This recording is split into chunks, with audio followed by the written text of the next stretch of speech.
Out of Left Field is brought to you in part by Coordinated Health, Hazleton Campus. Hello everyone, and thank you so much for watching and getting us here to Season 6 of Out of Left Field. Muhammad Ali was a larger-than-life figure who trained for some of his biggest fights in a small community in Schuylkill County, Pennsylvania. Ali's Fighter's Heaven in Deer Lake has been restored, and it looks so good you'll think the champ is going to come walking in at any moment. I started reading Muhammad Ali's autobiography, The Greatest, My Own Story, after doing a couple of stories on him, including the one that you're about to see. Check this out on page 361 of The Greatest. He's talking about moving his training from cities to the country. I bought land for my camp from a mink rancher named Bernard Pollock. It's on a ridge in the Poconos, 30 miles outside of Reading, Pennsylvania, on Highway 61, overlooking a valley covered with rolling fields, pine forests, and fertile farmlands. I call it Fighter's Heaven, and I invite fighters from all over the world to come and train up here. Interested? I was. Here's how easy it is to get there. Okay, Google, get me to Fighter's Heaven in Deer Lake, Pennsylvania. It's about 50 minutes away from Hazleton. It wasn't so easy to find back in the 1970s. Well, my dad saw an article in the Morning Call in the Bethlehem, and they told how to get here, and my dad's like, and we used to watch Wide World of Sports, so Wide World of Sports on a Saturday evening was like our thing, and Ali was always on with Howard Cosell, so it was like, as a kid, I'm like, I idolized this guy, and my dad's like, well, let's take a trip up there, we can find it. Well, need be, we couldn't find it, so we had to stop in a bar, because there was no sign that told you what road to come up to this camp. So my dad stopped into a bar and he got the in and outs of how to get here. And when we pulled in here and he was here and he just came out to hit the speed bag, I was like, you gotta be kidding me. This is Muhammad Ali. I'm 15 years old and here he is right in front of me and just joking around like he always did. And I came up many times up here. Okay, eventually there was a sign pointing you in the right direction to Muhammad Ali's training camp. Longtime Ali fan and Deer Lake visitor Guido Tardivi has the proof. On June 1st, 2019, when Fighter's Heaven reopened, he made the familiar trip from New Jersey to Schuylkill County, Pennsylvania. It belongs here. Muhammad Ali's father painted this, Cassius Clay Sr. And I remember this being across the road down on 61. It was on the other side, and you'd come up the hill. So I've had it for about 10 years, and I wanted to bring it today and give it back to the champ. This sign is one of many puzzle pieces put back together over the years here at Fighter's Heaven. The finished product is a look into the life of a man who won a World Heavyweight Championship for his work in the ring and the Liberty Medal for his humanitarian work outside of it.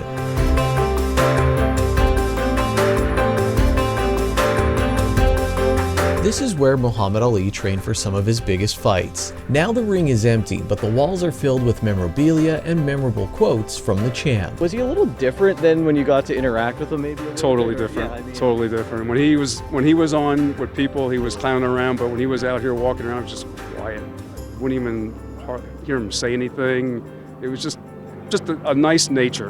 And I'm like, man, that's just so great that what he went through when he won the Olympics and what, how the white people treated him and, and he wasn't allowed to drink in a certain fountain, and to come up here and just treat everybody like a normal person, it was just awesome. As famous and popular that he was very common with the common people, very nice, gave everybody a time. You hear stories about him all the time, about how nice and generous he is to everybody, no matter what color or what race or religion. He's a nice man. He was a nice man. Here's the kitchen at Deer Lake. You have to read this full sign when you stop by. Just outside is Mike Madden, and he's making sure his guests are happy on opening day. He blends into the crowd. Donning a Yingling hat, you'd never know he works in real estate in California and that his father is a Hall of Fame football coach. Yes, that Madden. He bought the property after Ali's death to make sure the legacy of one of his idols would live on. Today there's everybody all over you, but did you have some moments alone here where you truly felt like wow, this is something special? Yeah, I've had a couple times. Well, one time I came around the corner and there was this butterfly literally just hovering at eye level. And I swear, I thought, you know, that, okay, somebody's telling me that I'm on the right track. And that was a special moment. I was here by myself at that time. And then when we got our lights and our video pieces, you know, in their respective cabins, that was a job that was done at about 10 o'clock at night. And I remember coming out of the mosque when the last video was hung, and I'm like, you know, we did it. And it's kind of cool because it's, anyway, I'm still a big fan of Ali's, and to have just a hand in doing something like this it's an honor, and it's fun. Near a woodpile, I find Robert Murray. He hosts an internet radio show out of Pottsville called the World Boxing Review. He grew up in the area and is the only person I run into without a "I saw the champ at Deer Lake" story. But he did see the champ. My mom was a nurse in Pottsville, and I was in high school, and she called me up one afternoon and said, "You got to get over here. You got to get over here. Muhammed Ali, his daughter is getting her tonsils out." So when I go over, I take my little bicycle, I run over to the hospital, and there he is. And he's putting on his Muhammed Ali show, you know, and doing all this fun stuff at the hospital. Photographer Jeff Julian is standing with his camera outside of a cabin where Ali used to relax and sleep. Deer Lake and Muhammad Ali helped launch Julian's career. Back in the late 70s, I came here as a young aspiring photographer with a secondhand camera. I thought it'd be a good place to get shots, and I just fell in love with this place. I really got to admire Ali as a person. Of course, we knew he was a great athlete, but I saw how he interacted with people from all walks of life, and you had all kinds of people here, young, old, black, white, construction workers, hippies, you name it. He treated everyone the same, and it made a real big impression on me. To this day, I got to know, fortunate enough to get to know him and his wife later in his years, up until before he died. I did some work with the Ali Center and got to visit with him at his farm in Michigan, and it's just been pretty incredible. I remember he invited me and my girlfriend, and now my wife, into his cabin. I had brought some photos I developed, and he invited us in, and I was showing him the photos, and he didn't just like go through them real quick. He took his time. He's sitting there and saying, "Oh, look how pretty I am." And looking back on it, you know, it gave me confidence to go on. I went on to study photography, and the rest is history. This is Julian's photo hanging near the ring at Fighter's Heaven. Not too far away from Julian's picture on this day is two-time heavyweight champion of the world Tim Witherspoon, who is one of Ali's sparring partners. He came back for the opening of Fighter's Heaven and looked back on his time with Ali and the stand Ali took by refusing to participate in the Vietnam War after he was drafted. He was a good guy, and then when it came time for him to stand up, and really speak against like the war and everything. In the beginning, I think there was a lot of people on his side, but then there was a lot of people negative. But then later on, people realized what he was really fighting for, and he got suspended from boxing, he got penalized, but at the very end, everybody respected him for making that move. Over in a corner next to the ring, there's a special spot illustrating the friendship between Ali and his business manager, Gene Kilroy, who hails from Monoy City and helped Ali find a home at Deer Lake. Muhammad Ali didn't always have the last punch, but it seems he always had the last word. Fighter's Heaven wants to make sure that never changes. There's so many memories. I came up here, this was just barren. And then we bulldozed it, we put the rocks in, we did the building. This is unbelievable. And what's nice about it, it's still being like Granlund Rice. You know, we'll always be remembered. We're never dead as long as our name is remembered. And this will keep the Muhammad Ali legacy alive. Eventually, I'll finish this book, and that really stinks because I'm enjoying it, but I'm happy that the story will continue less than an hour away from me at Fighter's Heaven and right here at the Hazleton Area Public Library. If you're interested, they have books for all ages on Muhammad Ali, and you can learn about the man, one of the greatest athletes of all time, who felt right at home in our part of Pennsylvania. Coming up next, we hit the links with the United States Golf Little League Hazleton chapter.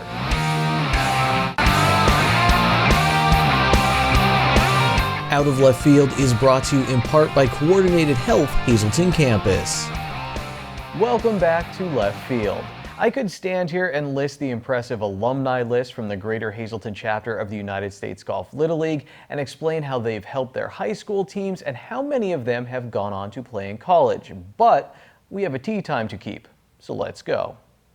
Respect and integrity are big words with meanings that even the most responsible adults have trouble living up to. But those two words are the standard for kids in the Hazleton chapter of the United States Golf Little League. But what do you hope all of the kids walk away from here with? I guess it's our motto: teamwork, integrity, and respect. You know, we want them to work as a team, respect the game, and have the integrity. Respect and integrity become even harder to show when you just plopped your second straight shot into a water hazard.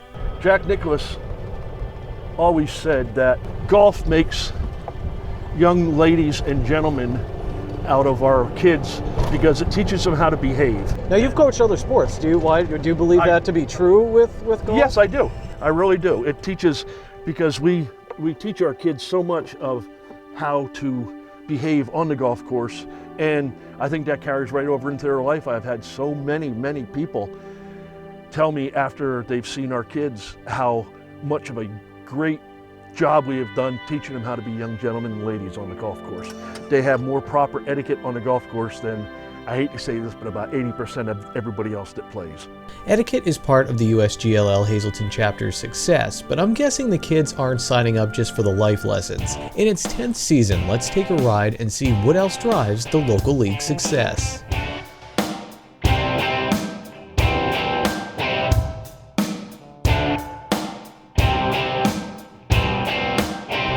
I feel growing up for me and my friends, if you didn't have a dad or a mom playing golf, you weren't playing golf. Like my uncle took me out. So if I didn't have my uncle though, I never would have gotten the game. And I guess this goes back to some of my other questions, but do you feel USGLL changes that a little bit? That, hey, you don't, Well, yeah, I mean, we have so many dads or moms that have to come out here and walk with their kids or, and drive with their kids, and sometimes they have to keep score, and they say, we're not golfers. We don't know how to do this. We just had a guy tonight that I had to show how to keep score because he's not a golfer, but his kids loves the game. And that was just, the kid just put the ball on the green. So you're getting parents who are learning about the game. Yeah, as the kids do, yeah. And we are even getting parents that start playing because of this league, because they want to play with their kids. I give some lessons to a mother and daughter because she wants, her daughter's getting so good she wants to play with her. So now she's taking lessons also. So that's really makes it fun, because it's cool when you see parents get into the game of golf because of their kids and not the other way around. United States Golf Little League Hazleton Chapter Executive Director Bill Moore hits the brake on the golf cart, and I hop out to meet Jenna Chulak. She's 9 years old and just hit the shot of her young life. This is a close-up of the hit. What's one shot you're really proud of? Do you remember a nice little stroke you had or anything you're really proud of? It was actually today the first shot that I hit today went into the fairway. Nice. How far do you think it went? Maybe 100 yards, maybe. How much have you improved since you first started playing? Like, what's something you really struggled at that you're getting a little bit better at? At first, I really struggled at hitting the ball. It used to go really far left, and I used to always hit it into the woods. Now I improved by it goes straight and farther now. As we make our way around the course, I notice a lot of instruction being handed out by the coaches. As they get older, we try to make them make more decisions as time goes on, but we try to get them the basics, try to teach them the etiquette, where to stand, where to put their bag, things like that. So as they get older, we kind of back off a little bit, but again, the basics, let's get them pointed in the right direction, and things usually work out for the best. Do you think it's true the younger you learn something, the less bad habits you could pick up? Oh, definitely. Oh, definitely. And, these kids are like sponges. Everything you tell them, they listen to. When you try to teach an older person to golf, it's just like, well, I know how to do this. And, well, then why are you paying me? But these kids are just, everything you tell them, they pick up and they absorb it and they know what they're doing. It's unbelievable. Okay, you're 8 years old and someone hands you a bag of golf clubs and a few balls. Do you reach in for the driver or the 8-iron? Be honest. Teaching the short game is a little more tedious because the kids, you're right, the kids like to get out and hit the ball with their drivers. But putting and chipping is the most important part of the game So we teach that a lot, and some kids take to each aspect of the sport different. Yeah, do you see kids taking some pride, being like, okay, yeah, my short game is where it's at? Yes. We have some kids that just say, hey, boy, I'm a good putter, so as long as I can putt good, our team's going to do good. David Yamula is 11 and his sister Marissa is 9, and the brother and sister showed off their short game on this hole. Both of them sank this putt. You just sank that putt. It was the first thing I shot. Just tell me, were you looking at anything? Were you just trying to whack the ball? I was just aiming it at the hole. How long have you been golfing now? This is my first year. First year? What have you learned? What's like one thing in the back of your head you remember your coaches telling you? Your eye on the ball. On the ball, on my ball there's a dot, and you have to keep your eye on the dot. Where's your dot on your ball there? Right here. Okay, why do you do that? Because it helps me aim to the hole. David breaks this illusion I'm under during my time with the USGLL. Why do you think adults get frustrated? I come here and I see you guys all having fun. I mean, do you ever get frustrated when you're playing, or? Sometimes when I don't hit good for the whole entire game that we've been playing, I get really frustrated. What calms you down? Do your coaches, do your teammates help a little bit? Usually my mom and dad. Back on the course, this shot keeps more from pressing the gas pedal in the cart. Oh, nice shot. It's a real par 3. And he hit that ball from the tee to the green. How far do you think that was? Oh, probably about 140 yards. So you just said he put it on the green, though? Yes. Do the kids surprise themselves sometimes? Oh, yes, they do. Yeah, you can tell. Their eyes get wide. Oh, man, that was so much fun. Obviously, when you're... How old are these kids, you think, here? These kids are probably 10. Okay, so when you're 10, you're obviously not like you're 18, 25. Right. You're not going to be booming the ball around. Right. So as coaches in that, what do you teach to, a fundamental, hey, let's try to go 50 yards? We teach them to try to hit it straight and just advance the ball towards the green. We're going back to the clubhouse now, and as we're heading down a hill toward the tee box for hole number 1, there's an amazing sight. It's a large group of minis, the youngest members of the USGLL. Have you ever left speechless from the kids at what they do know or how they do play, and you're like, all right. Sometimes these kids, as little as they are, will hit the ball 100 yards in the air. And I'll think, where'd that kid come from? Why is he so good? And it's just that he did it right that time, and next time he might only hit 3 yards, but he doesn't care because he's having so much fun. The Hazleton chapter of the United States Golf Little League. It's been 10 years of teamwork, respect, integrity, and fun. Coming up next, the life of a minor league baseball radio broadcaster. We spend a day in the booth with the Scranton Wilkes-Barre Railriders, Adam Marco.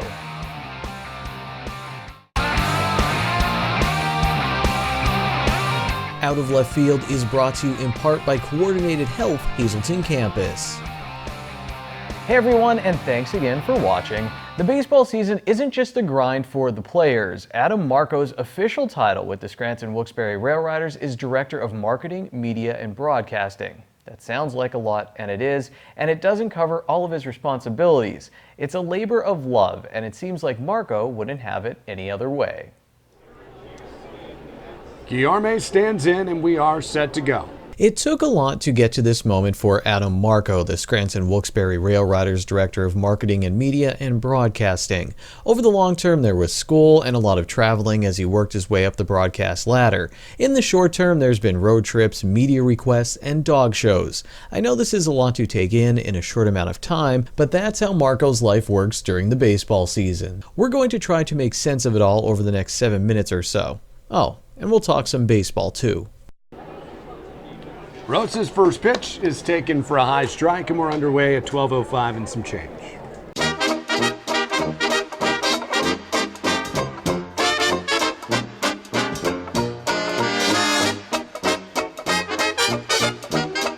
In the middle of the grind of a minor league baseball season, about 2 hours before a game, I want to discuss what brought Adam Marco to baseball broadcasting. I start by asking about his background. I should have led off with, what day is it? We were in Louisville Sunday. We played at 2 o'clock. We bus back. It's 12 hours. Sleeper buses. We get home at 6 a.m. Play Monday night, Tuesday afternoon. Monday night, Tuesday afternoon. Wednesday night in Rochester. See? And then Thursday day game in Rochester to come back home for 3 straight games against Lehigh Valley. It's this schedule, it baffles a lot of people. I don't like to admit I lose track of what day it is. I legitimately thought Monday was Friday. By the game time, I'll figure it all out. Marco's job with the Scranton Wilkes-Barre Railriders entails a lot of travel, a lot of hours, and a lot of different responsibilities. For a lot of the minor league front office staff, though, we're here at 8:30 or 9 o'clock through the end of that game till, for me, it's 11 or 11:30. And you mix in the fact that everybody has their job to do, whether it's ticket sales or sponsorship sales. We're all part of the grounds crew. So when the tarp needs to go on the field, you have to get changed, throw on your tarp clothes, run out there, put the tarp on, wait until it's done raining, and then do it all over again, take it off. And it's such a mental grind that you become best friends, brothers and sisters with your coworkers. For me, that week and a half after, hopefully, the postseason, I'll take some time away. I will not think about anything at all. Maybe work in my yard, stain my deck, something, just to get away from it all for a couple of weeks and then get started and start working on 2020 with the All-Star game coming up next year. So it's a grind, but it's something that you don't do if you don't love it. And I've definitely developed a passion for it over the years. The passion really started to grow after college for Marco. I got out of school, was a classic rock and country DJ for 7 years, and every night, every weekend, it was Have Voice Will Travel. So I was going around Northwest Pennsylvania, broadcasting 2 or 3 high school or college football games over the course of a weekend. In the winter, I was doing a basketball game or a hockey game 4 out of 7 nights every week. I put 100,000 plus miles on my Honda Accord. Wherever I could go, wherever somebody was going to pay me a couple of bucks just to do a game, I was trying to get experience. Even when he's not at the ballpark during the season, Marco is looking for tidbits to keep his listeners interested. When he's on the road, he seeks out different restaurants to talk about on air, and he always has his eyes and ears open for a good story to share. The big story with Quinn Fraser as of late is how he's been working on his defense. Virtually every day since he came down from the New York Yankees, he's been in the field pre-game working with Julio Bourbon, who's our defensive coach. Julio was a longtime big league outfielder, just retired from baseball this past season. So you pick up on things like that. Last week in Columbus, Adam and I went out and golfed and played in a group right behind Doug Davis, the Bloomsburg native, the Yankees mental conditioning coordinator, and JP Fireeisen. Fireeisen eagled the last hole at the Ohio State golf course, which was a really fun story to tell whenever he came onto the field, and he had a good day at the golf course, and that next night he was pitching, and you work those stories in. Then there's what happens before games and in between innings at minor league baseball stadiums. Each and every night there's something. I love when we go on the road, or if we get an act here at the ballpark that I haven't seen yet. Players get enthralled with things more than I've ever anticipated. We were in Syracuse a couple of weeks ago, and there was a traveling show that utilizes dogs and frisbees, and it was one that I had never seen before, and our players were mesmerized. They were giving ovations to the dogs who were dancing and catching frisbees, and it's always fun to see these different acts as you travel. You have to do what you can to entertain the listeners, because if not, you're gonna turn it off. In an era of TV in your pocket, there's still something special about listening to a baseball game. The big line drive to right field, and that one hops to the right fielder, Reimer Liriano. His throw comes home. Estrada takes third, runners on the corners. Railriders have had 3 batters, all have reached in some capacity, but first and third, one down in the inning, and Quinn Fraser now to the plate. For me, my memories are growing up outside of Pittsburgh. My grandfather, after he retired, laying on a glider and listening to Bob Prince or Lanny Fratteri of the Pittsburgh Pirates, and this little transistor radio on his chest as he laid there after cutting the grass for 3 or 4 hours. So there is something about this sport that really speaks to listening to it on the radio. Marco does appreciate moving pictures. For example, did you get a good look at her shirt? Yes, baseball fans, that's Wendy Peppercorn and Hercules from the popular movie The Sandlot. And if you thought I wasn't going to ask a Harry Doyle question, you're crazy. Bob Uecker playing Harry Doyle. Yes. Just a bit outside. not what the life is like, really. No. As you're sitting in here. No, I can't just open a bottle. Traumatization. Can't open a bottle of Jack Daniels. That's true. And nobody's listening. We don't think that way. But it's every part of that movie is iconic. So I appreciate The Sandlot because in the end, Scotty Smalls is the broadcaster for the LA Dodgers. There's no Vin Scully at the end of that movie. He's the broadcaster for the Dodgers calling Benny the Jet taking off during the game. Sandlot's top 5. There's nothing like being at the ballpark in the summer, but if you can't make it, tune into NEPA Sports Radio The Game, sit back, relax, and enjoy. Lee retired, and that'll close a 4-batter inning. No runs, no hits, a walk, 1 man left. 1-0 Railriders after an inning and a half on NEPA Sports Radio The Game. I really can't say it enough, and I mean it honestly. Thank you so much for watching. And if you can't get enough of local sports, watch past episodes of Out of Left Field at ssptv.com and check out our new local sports podcast with the Standard Speaker newspaper, Good Sports with Dave and Ken. Until next time, take it easy, everyone.